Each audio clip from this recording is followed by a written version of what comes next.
క్రీస్తునాథుని యందు మిక్కిలి ప్రియ సహోదరి సహోదరులారా, ఈ రోజున నేను గుంటూరు మేత్రాసనం పెదవడ్లపూడి గ్రామంలో ఉన్నటువంటి పునీత మైకల్ గారి యొక్క మహా గొప్ప పుణ్యక్షేత్ర దేవాలయానికి రావటం జరిగింది. విభూది బుధవారం, అతి పవిత్రమైన రోజు.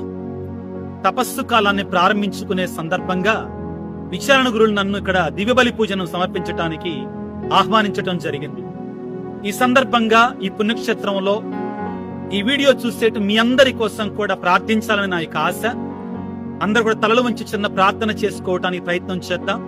దానికి ముందుగా మీకు అందరికీ ఒక మనవి, ఒకవేళ మీలో ఎవరైనా కానీ శ్రమల కాలంలో ఏ పుణ్యక్షేత్రానికి వెళ్ళాలి అనేటువంటి సందిగ్ధంలో ఉన్నట్లయితే, ఈ శ్రమల కాలంలో మన విజయవాడకి ఒక 20 కిలోమీటర్ల దూరం, గుంటూరు కూడా అంతే ఉంటుంది సుమారుగా, చాలా మధ్యలో ఉంటుంది, చాలా ఈజీగా రావచ్చు.